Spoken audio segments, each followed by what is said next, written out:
Assalamualaikum warahmatullahi wabarakatuh. Perkenalkan, nama saya Bedina Sri Septiani dengan NIM 140122311 dengan nomor presensi 26.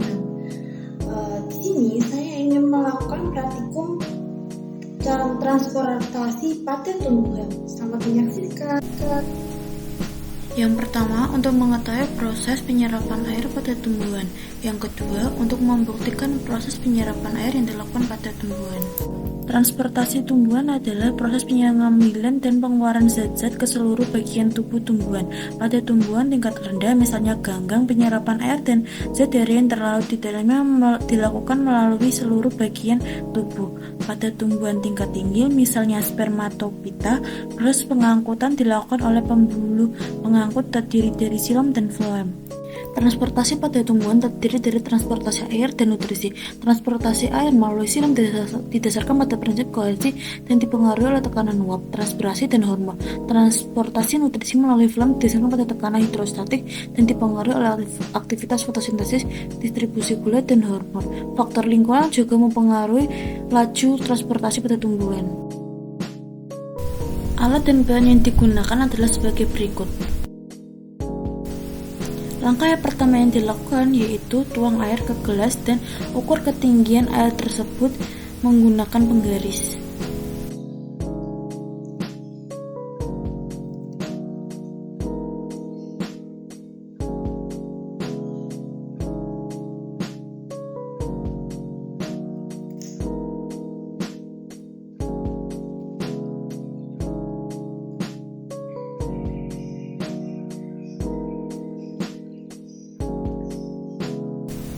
Setelah mengukur ketinggian air pada gelas, masing-masing gelas diberi pewarna makanan yang berbeda. Gelas pertama diberi pewarna makanan berwarna hijau, gelas kedua diberi pewarna makanan berwarna merah, kemudian yang ketiga diberi pewarna makanan berwarna kuning.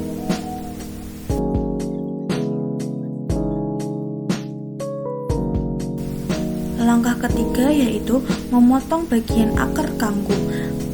Pada objek yang pertama, kangkung dipotong akarnya dengan potongan lurus. Kemudian pada objek kedua, kangkung dipotong akarnya sedikit miring. Kemudian pada objek yang ketiga, kita biarkan kangkung bersama akarnya.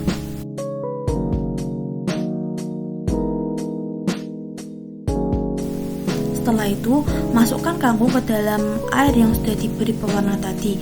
Untuk kangkung yang bentuk potongan lurus dimasukkan ke pewarna hijau, lalu untuk kangkung yang potongannya miring dimasukkan ke pewarna merah, lalu untuk kangkung yang terdapat akar dimasukkan ke pewarna kuning.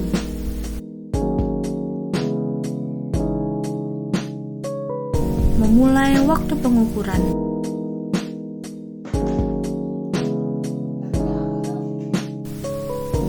Setelah 7 menit pertama, keluarkan kangkung dari gelas, lalu amati perubahan apa yang terjadi.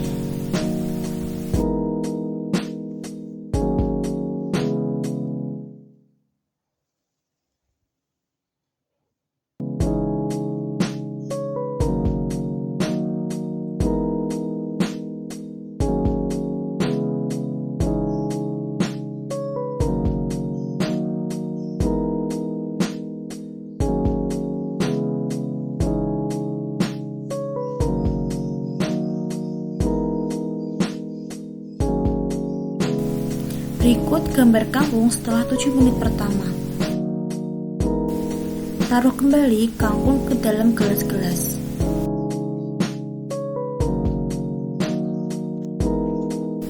Memulai waktu pengukuran untuk 7 menit kedua.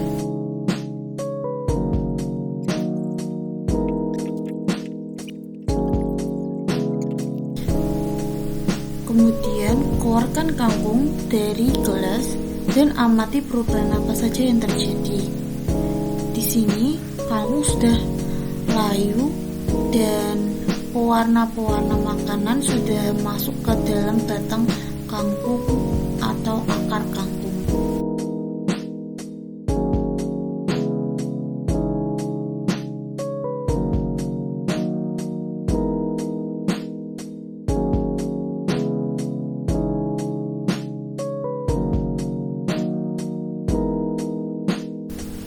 Melakukan kembali pengukuran waktu menggunakan stopwatch.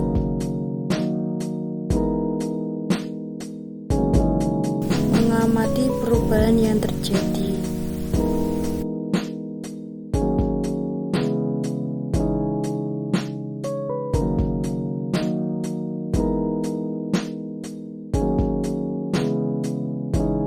Mengambil kangkung, kemudian memotong batangnya dan akarnya. Dapat dilihat bahwa akar pada kangkung sudah mengalami perubahan warna menjadi kuning. Kemudian ketika kita potong, maka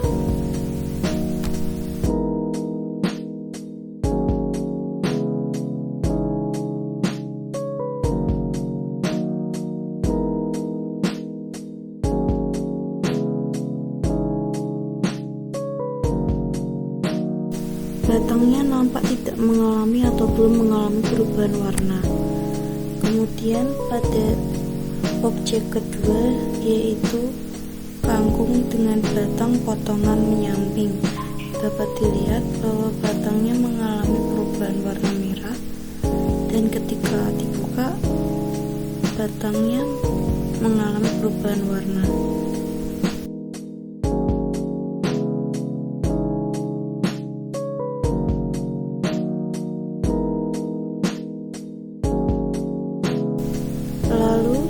Kangkung ketiga, yaitu dengan potongan kangkung tanpa akar tapi potongan lurus. Ketika dibelah tengah-tengahnya, maka batang kangkung di dalamnya mengalami perubahan warna hijau pekat atau hijau seperti pewarna makanan.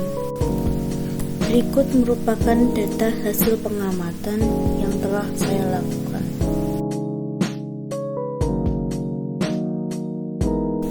Kemudian pembahasan.